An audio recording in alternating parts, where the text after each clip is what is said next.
नमस्कार, one India Hindi में आपका स्वागत है। मैं हूं शिवराज सिंह।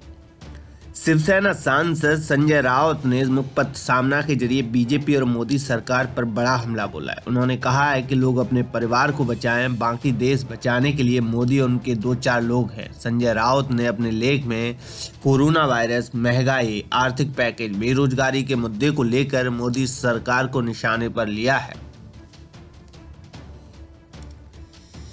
संजय राउत ने सामना में खत्म होते साल और आने वाले साल को लेकर एक विशेष कॉलम लिखा है। इस लेख में उन्होंने खत्म होते साल ने क्या बोया और क्या दिया इस पर अपने विचार रखे हैं। शिवसेना सांसद ने कहा कि साल 2020 खत्म होने को है, बीतता साल कुछ अच्छा करने नहीं जा रहा है, इसलिए नए साल में कौन कौन से फल मिलेंगे उसका भरोसा नहीं है।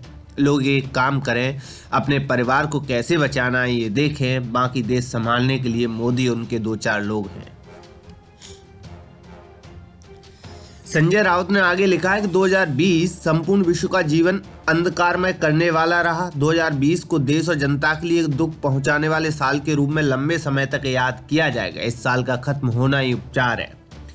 राउत ने कहा कि सरकार के पास पैसा नहीं है, लेकिन उसके पास चुनाव जीतने, सरकारें गिराने, बचाने के लिए पैसा है। उन्होंने कहा कि पूरी दुनिया मुश्किल में थी, लेकिन अमेरिका ने आर्थिक संकट से जूझ रहे अपने नागरिकों को एक अच्छा पैकेज दिया, लेकिन विदा होते साल में भारत की जनता की झोली खाली रह गई। शिवसेना नेता ने कहा कि देश के 6 महीने से अधिक समय लॉकडाउन में बीता। लोगों की नौकरी चली गई, उद्योग धंधे बंद हो गए, लोगों का वेतन कम हो गया, स्कूल कॉलेज बंद हो गए, चीनी सैनिक हमारी सीमा में घुस आए।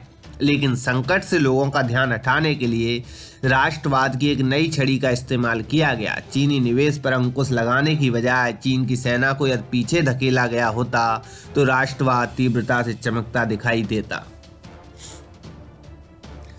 संजय राउत ने संसद सत्र और कृषि कानूनों को लेकर भी सरकार को निशाने पर लिया है। उन्होंने लिखा है कि संसद लोकतंत्र की आत्मा है, वो आत्मा नष्ट हो गई। तीनों कृषि बिल जिनके खिलाफ किसानों का आंदोलन चल रहा है, बहुमत के बल पर पारित किए गए। अब उस बिल के खिलाफ किसान आज सड़कों पर उतरे हैं।